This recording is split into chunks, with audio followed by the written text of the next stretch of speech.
With your Voiceover Match Dailicast for today, Monday, July 15th. I'm Chris Lanning from NeighborhoodStage.com. Now, this week on episode 5 of the Voiceover Match Podcast, I decided to sit down and talk to you one-on-one as a fellow VO artist in the trenches.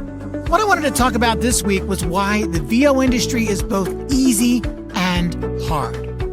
Easy to get into and hard to be successful at. In today's clip, I talk about that and also about the importance of training.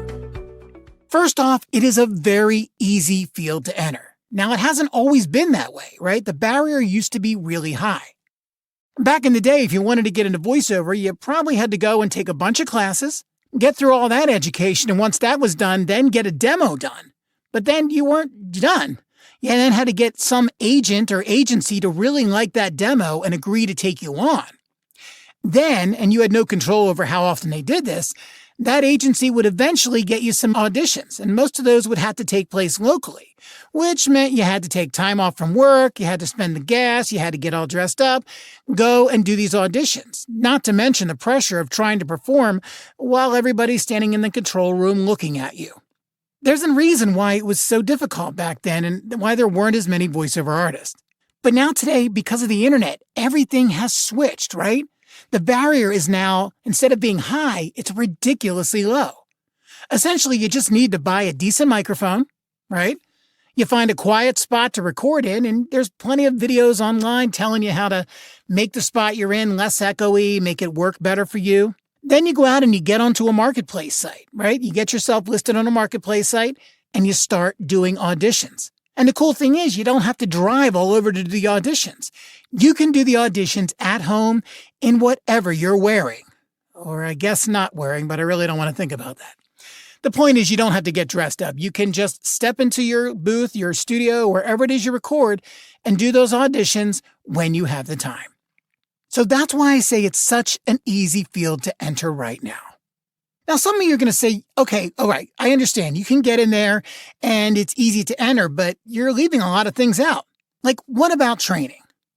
Okay, now the reality regarding training is this. Training and coaching will most definitely make you much better, more consistent, and more professional voiceover artist. Now, that's assuming that the training is good and not just some fly-by-night person that says they can do it. If you get an actual really good coach, a really good training program, there is no doubt that you will improve and become a better professional voiceover artist.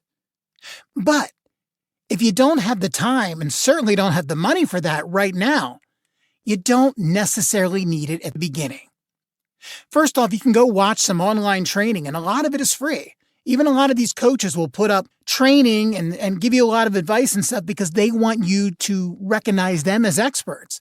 So you can go on there and soak up as much of that online training and free training as you can. And also with that training, you can also find training on how to teach yourself to use your editing software because you're going to need to edit your auditions at least a little bit. You're going to need to process them. You can find a lot of free online resources to teach you how to do that as well. Other things you can look for would be free resources like podcasts. I don't know, like this one maybe. Or other ones out there that deal in the voiceover industry. You can learn a lot from listening to podcasts because a lot of times those are experts and they're sharing that information with you, oddly enough, free of charge. So let's take advantage of it. You can also go out on these marketplace sites and listen to the demos for other voiceover artists. Find the ones that seem like they're having the most success out there and listen to them. And listen to them and really study and analyze what they do in their spots because listening to how they perform, what they say, how they've adjusted their EQ, you can learn a ton just by listening to that. And in most cases, you can access that completely free. So yes, professional training will most definitely make you better. But again, in the beginning, when you're trying to get up to speed and you don't have the money for that, because it can be very expensive for training and coaching, there's a lot of free resources you can use to get yourself up and going. Now, still to come this week on the Voiceover Match Dailicast, I'll talk about demos and why you might want to do it yourself, what you can do when you have very little money to spend, what you should do when you have some or a lot of money to spend, and why I say VO is so hard to be successful in. Now, to hear the podcast in its entirety, head on over to voiceovermatch.com. There you can find all the different ways you can listen and subscribe. With your Voiceover Match Dailycast for today, I'm Chris Lanning from neighborhoodstage.com. Have a great day.